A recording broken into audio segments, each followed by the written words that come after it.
여러분 안녕하십니까? 오늘은 2019학년도 경희대학교 모의논술고사 문제지를 가지고 강의를 하겠습니다.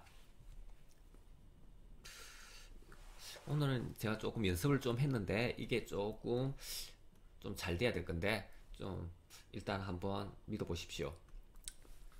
자, 오늘 이게 경희대학교 이 논술 문제는 인문 쪽이 아니고 사회계열의 문제입니다. 그래서 여기서 쭉 오늘 읽어보시면, 먼저 읽어보신 분도 있을 것 같은데, 주로 이제, 주제가 이제 여기 뭐냐면 차이와 차별에 관한 어떤 그런 내용들이 이제 주된 내용들입니다. 차이 그러면 좀 긍정적인 의미겠죠, 그죠? 근데 차별이라는 것은 좀 부정적인 어떤 그런 의미일 겁니다. 그래서 전체적인 어떤 내용에서 쭉 보시면 각 어떤 문단의 어떤 제시문들이 차이를 존중하는 어떤 그런 시스템, 그러니까 수평적 구조 시스템을 지향하는 어떤 그런 지문들이 있고요. 또 다른 어떤 그런 지문들은 차별적인 것이 현실이다.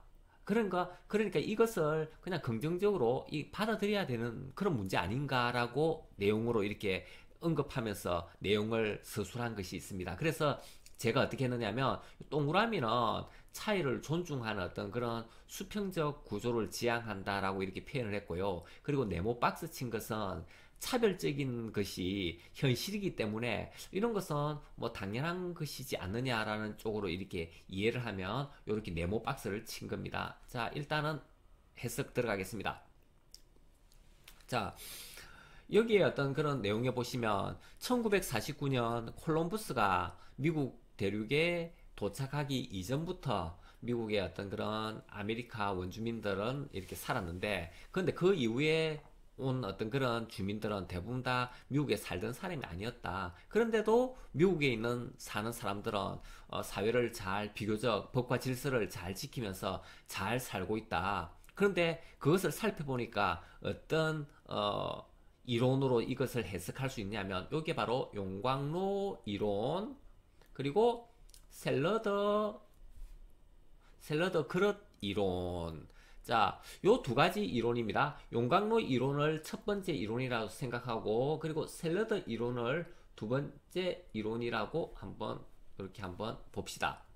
자, 용광로 이론은 어떤 거냐면 미국 사회를 용광로로 이렇게 이제 표현해서 플라스틱은 철강이건 용광로에 일단 들어가면 이전의 모양은 사라지고 새로운 모양으로 변한다.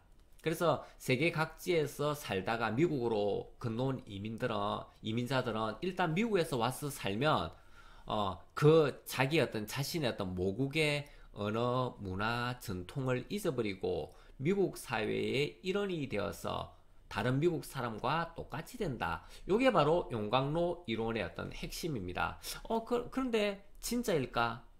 이렇게 이제 의문이 이제 있을 수는 있습니다. 자, 그렇지 않다라고 이제 주장하는 게 이제 샐러드 그릇 이론인데, 그런데 최근에 각광받는 이론은 샐러드 이론이 더 맞다 이렇게 이제 이야기를 합니다. 자, 그래서 이거 한번 보십시오.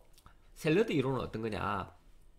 용광로 이론보다 미국 사회를 더 잘 반영하는 것이 샐러드 이론인데, 샐러드 그릇에 들어온 각종 채소와 과일은 각기 고유의 맛과 개성을 그대로 유지하면서 다른 재료들과 조화를 이룬다. 마찬가지다. 세계 각지에서 온 이민자들도 모국의 언어, 문화, 전통을 그대로 유지하는 한편 다른 민족과 구성된 이웃과 잘 조화를 이루기도 한다. 어떻게 보면 이게 참 맞지 않습니까? 어떻게 보면 우리 미국에 이제 많이 살고 있는 한인이라든가, 자, 그리고 중국인이라든가, 뭐, 그리고 라틴계도 있습니다. 미국에서는. 자, 라틴계도 있는데요. 자, 이런 어떤 그런 민족들이 미국에서 그대로 뭐 LA라든가 이런 데 살지 않습니까? 사는데 그대로 어떤 한인의 어떤 그런 전통을 그대로 유지합니다. 유지하면서 미국 사람들과 이렇게 잘 조화롭게 이렇게 살거든요. 라틴이라든가 중국 게도 마찬가지입니다. 뭐 미국에서 이렇게 살지만은 그 나라의 어떤 문화와 그 나라의 음식 문화라든가 그 나라의 어떤 전통 이런 것을 잘 유지하면서요. 미국 시민들하고 같이 이제 어울려 살거든요. 이런 걸 보면 요 샐러드 이론이 사실은 더 요 맞는 이론이다라고 여기서 지금 이야기를 지금 하면 여기서 요까지는 여기서 보시면 요까지가 이제 용광로 이론이고요. 요 밑에가 이제 샐러드 이론인데 핵심은 용광로 이론은 옛날에 이제 나왔던 이론인데 그것은 조금 요즘은 미국 사람들의 어떤 그런 것을 주장하는 게 조금 문제가 좀 있을 수 있다. 그래서 요즘은 샐러드 이론으로 가고 있다. 샐러드 이론이 더 미국 사회를 더 정밀하게 잘 반영하는 것이다라는 것을 여기서 이야기하는 겁니다. 자, 그걸 이제 아시면 결국은 여기서 보면 샐러드 이론은 다른 민족들이 구성된 어떤 그런 이웃과 잘 조화를 이루면서 살아갈 필요가 있고 그렇게 하는 것이 미국의 어떤 현실 사회다라고 지금 가에서는 이야기합니다. 자, 다음. 자, 나에는 한번 봅시다. 나에서는 중요한 개념 중에 하나가 뭐냐면 여기서 보시면요. 자, 무표적이라는 개념이 있고요. 그리고 유표적이라는 개념이 있습니다. 자, 무표적이라는 개념은요. 단어는 형태와 의미에서 단순한 경우를 무표적이라고 하고요. 유표적이라는 것은 단어가 복잡한 경우를 유표적이라고 한다. 이렇게 이야기합니다. 요 개념을 먼저 이제 이해를 하셔야 됩니다. 자, 그런데요, 여기서 보면 언어에서는 일반적으로 무표적 기준이 되는 게 여기서 보면 일단은 기준이 되는 어휘가 바로 무표적 형태다. 그리고 그 주변적 어휘가 이제 유표적 형태고, 자, 그리고 남성형이 여기서 보시면 남성형이 일반적으로 기본이 되는 무표적 형태가 된다. 그리고 여성형은 유표적 형태가 띄는 것이 보통이다. 이렇게 이야기하는 겁니다. 여기서 쭉 보시면 이것도 다 마찬가지죠. 여교수, 여기자, 여사장, 여순경, 여고생, 여대생 뭐 이런 거 다 보면 다 여자가 붙는 겁니다. 그래서 이런 어떤 것들이 대부분이 남성들의 어떤 그런 전유물이었는데 자, 요런 것에 대해서 이제 여자가 이제 들어옴으로써 특별하다 해서 여자 어떤 말이 이제 들어오는 것이죠. 자, 그래서 요런 것을 통해서 우리는 무엇을 느낄 수 있느냐 하면, 이거 봐봐요. 자, 언어에서조차 차별적 성향이 드러난다. 이렇게 됩니다. 자, 쪼개 지금 무표적하고 유표적으로 나눠지는 것 자체도 이렇게 언어에서조차 차별적 성향이 드러나는 것이 이게 바로 현실이다. 이렇게 이야기를 지금 하는 겁니다. 그래서 어떻게 보면 우리 사회는 이렇게 언어에서조차 차별적 위계 구조가 그대로 지금 드러나고 있는 것이다라고 지금 여기서 나에서는 이야기하는 겁니다.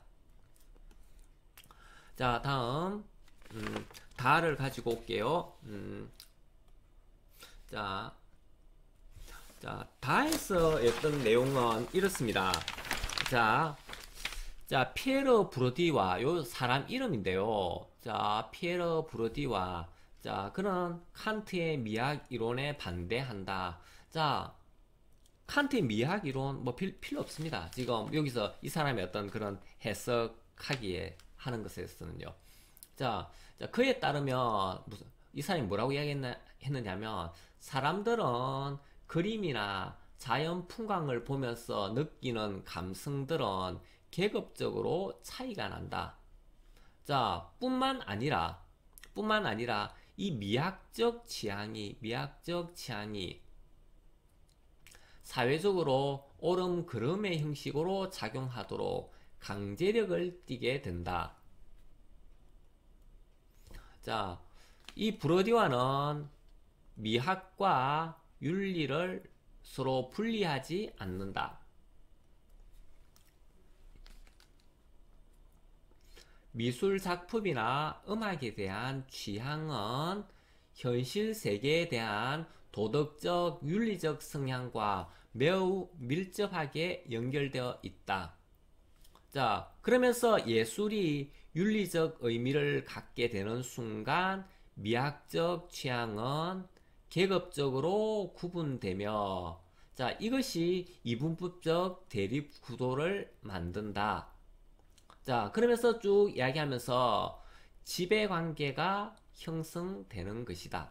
자, 이 말은요, 이 쭉 내용들을 읽어보면 예술, 그러니까 개인의 어떤 그런 음악이나 작품에 대한 어떤 그런 취향이 있습니다. 자, 그런 취향조차도 어떻게 보면 계급적 지배관계에 형성된 어떤 그런 결과이다라고 지금 이야기 지금 하는 겁니다.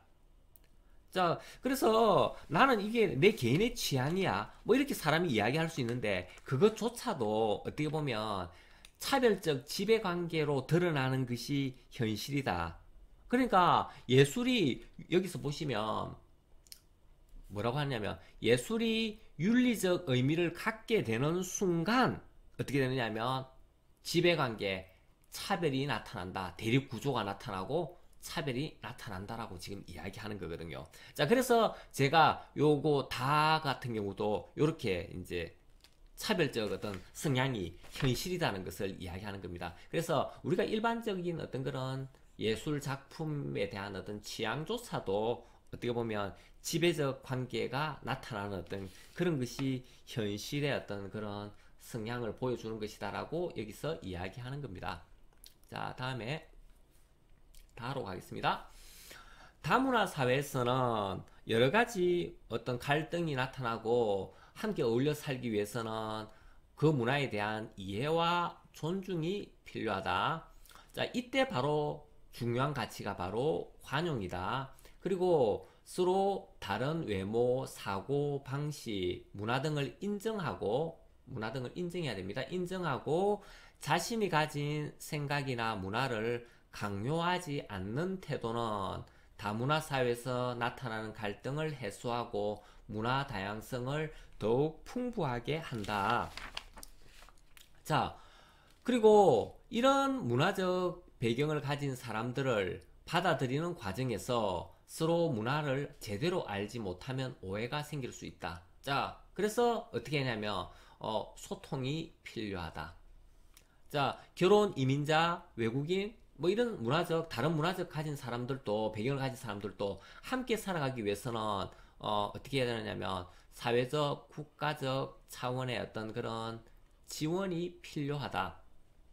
즉, 문화 체험, 뭐 이렇게 다양한 어떤 그런 것을 마련해서 외국인 이주들을 경험하고 있는 편견과 차별로부터 보호할 수 있는 법적, 제도적 장치를 마련해야 된다. 자, 여기서 중요한 개념 중에 하나가요. 어떤 거냐면, 여기서 공존이라는 어떤 개념입니다. 이 공존.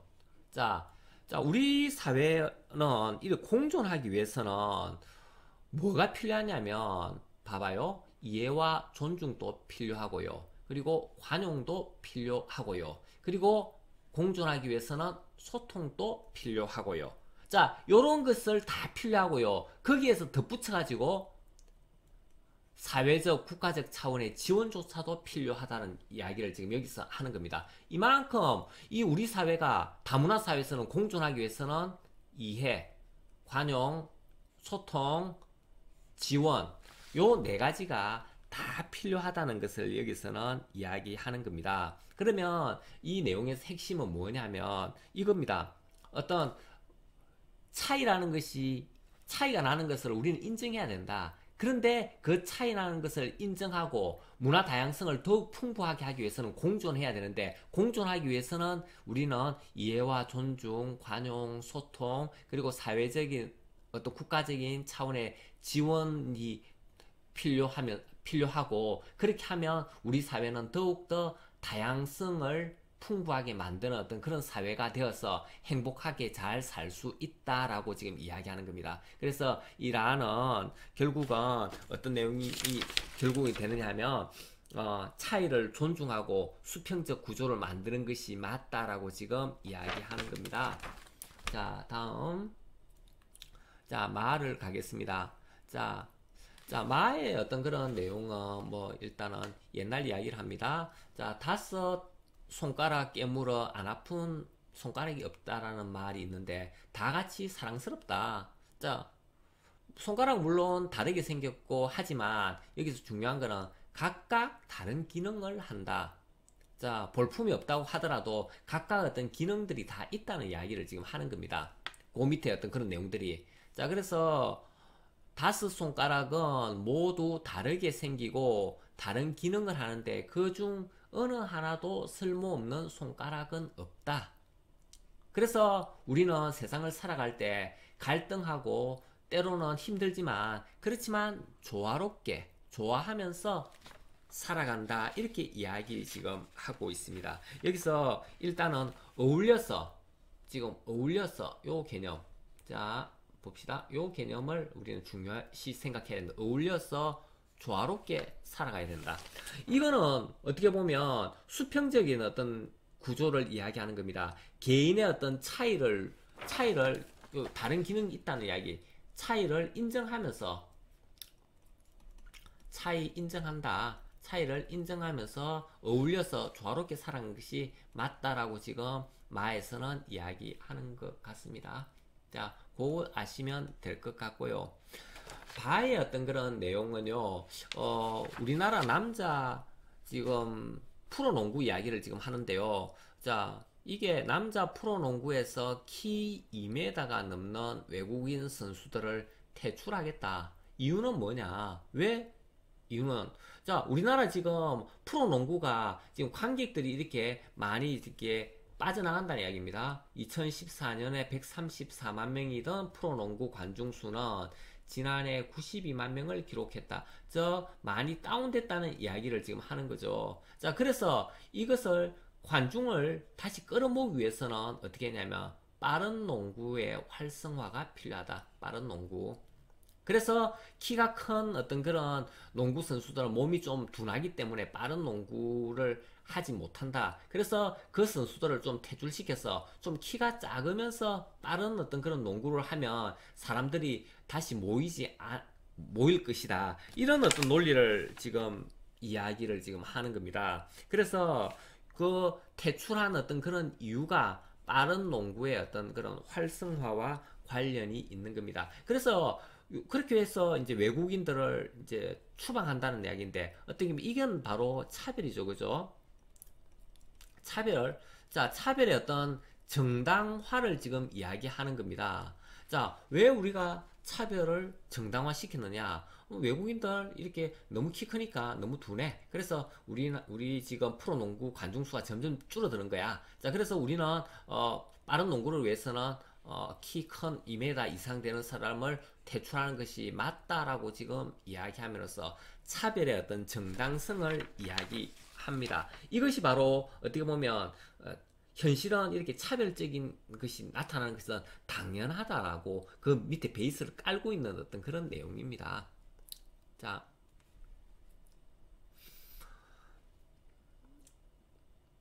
요거는 이제 잡종에 대한 어떤 그런 이야기를 지금 하고 있습니다. 여기서 보면 잡종의 어떤 뜻을 이야기 지금 하고 있는데요.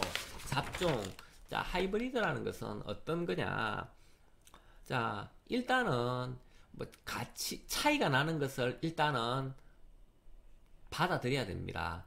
차이에서 그것을 받아들이고 기존의 것을 섞어서 변화의 에너지를 창출해낸다. 요게 하이브리드라는 어떤 그런 개념으로 지금 이야기하는 겁니다. 그래서 하이브리드는 기본적으로 일단은 분리주의적 사고방식을 지향한다. 지향한다는 이야기는 자, 그런 사고방식을 지향한다는 말과 반대죠. 그죠? 그래서 분리적 사고방식을 지향하고 없게 하고 이런 이야기입니다. 사고방식을 안 하고 그리고 극복을 가능케 해주는 하이브리드 결합 논리를 채용한다. 자, 그것은 바로 개방성에 있다. 자, 그래서 이거는 하이브리드는 서로 다른 것들이 여기서 보면 서로 이질적인 것들 간의 경계를 낮추고 연결의 가능성을 높여서 서로 간의 수용과 혼합의 가능성으로 나아갈 계기를 마련해 준다. 그래서 이질적인 것, 낯선 것, 심지어 적대적인 것과의 경계를 허물고 상식을 뛰어넘어 결합함으로써 새로운 것을 창조해내주는 것이 전제이다. 이렇게 이야기합니다. 자, 그러면 하이브리드라는 것은 핵심적으로 서로 다른 가치를 일단은 발견하고 인정합니다. 자, 그러면서 그것을 섞어버립니다. 섞어서 새로운 제3의 뭔가를 창출해낸다는 이야기입니다. 그게 잡종, 하이브리드의 어떤 그런 강력함입니다. 그래서 하이브리드는 수용하고 혼합, 섞어가지고 새로운 것을 결합해서 그리고 뭔가를 창조해낸다. 자, 그래서 요게요 1번이 되는 거고요. 요게 이제 2번이 되겠죠. 요게 이제 3번이 되는 겁니다.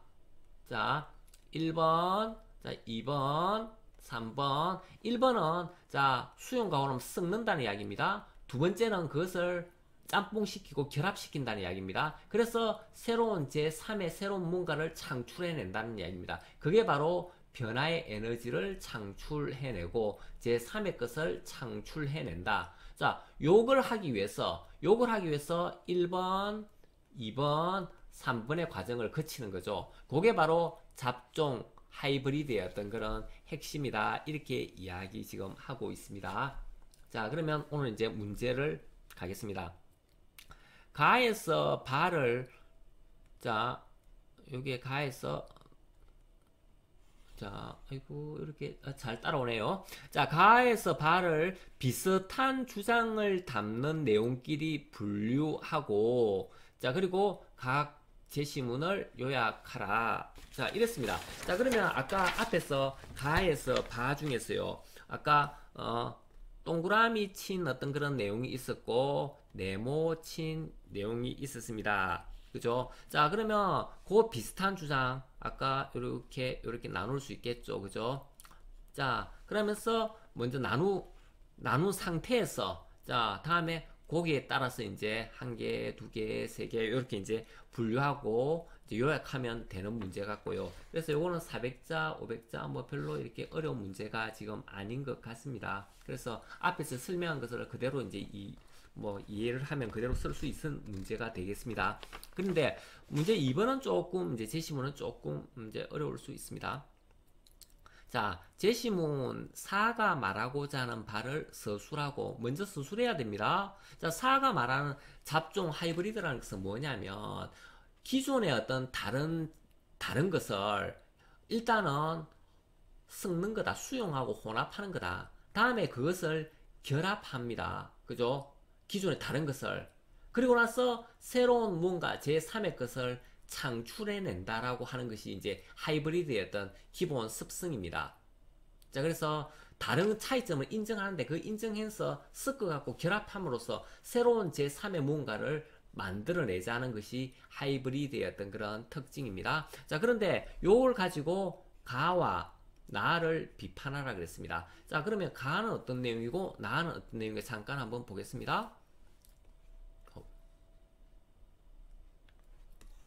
자, 가의 내용은 이런 내용이잖아요. 자, 가의 내용은 여기서 쭉 보시면 자, 가의 내용은 여기서 미국의 어떤 그런 사회를 이야기하는데 미국의 사회는 이렇게 이제 샐러드 이론이 더 이제 용광로 이론보다 더 정확하게 이제 맞는 내용이다. 그럼 샐러드 이론은 각기 고유의 맛과 개성을 그대로 유지하면서 다른 재료들과 조화를 이루는 거잖아요. 그죠? 자, 그런데 우리 그 사에서 어떤 이론은 잡종 하이브리드 방식이잖아요. 잡종 하이브리드 방식은 섞어갖고 새로운 어떤 제3의 뭔가를 만들어내는 거잖아요. 자, 그러면 이 샐러드의 어떤 그런 이론은 고유의 맛과 개성을 그대로 이렇게 살리기 때문에 문제가 있다. 왜? 그대로 어떤 조화로운 어떤 삶은 만들어 갈 수가 있겠지만, 뭔가 이것을 각자의 어떤 개성과 뭔가 그대로의 어떤 그런 것을 뛰어넘어서 새로운, 어떤 제3의 새로운 것을 창출해 내야 되는데, 그렇지 못하기 때문에 이것은 문제가 있다라고 이렇게 이야기를 해야 이제, 답이 거의 비슷한 답이 되는 것이죠. 자, 다음에 그렇게 이제 내용을 구성하면 될 것 같고요. 다의 내용은 이건 차별적인 거잖아요. 차별적 성향이 이제 언어에서조차 이렇게 나타난다라고 이제 이야기하는 겁니다. 그런데 우리가 아까 앞에서 사의 어떤 하이브리드 같은 경우는 기존의 차이 나는 것을 우리는 인정한다. 차이 나는 것을 인정하지만 그것을 그대로 받아들이는 것이 아니고 기존에 아까 여기서 뭐 만약에 남자의 어떤 그런 일반적인 어떤 기준이 무표적 형태고 여자의 어떤 그런 어떤 단어들이 이제 유표적 형태면 이것을 묶어 갖고 플러스 했을 때 새로운 어떤 합성된 어떤 새로운 뭔가가 창출해낼 수 있다라는 논리로 가야 됩니다. 그런데 언어가 이렇게 차별적으로 이렇게 분리되어 있기 때문에 모든 어떤 뭐 위계 질서라든가 이렇게 나타나기 때문에 우리 사회에서 문제가 발생할 수 있다. 따라서 무표적 형태와 유표적 형태를 결합한 어떤 새로운 어떤 제3의 것을 창조하고 변화의 에너지를 창출해내는 것이 더 타당하고 맞는데 이 나 지문은 그러하지 못하다라고 지금 이야기를 해줘야 정확한 답이 될 수 있을 것 같습니다.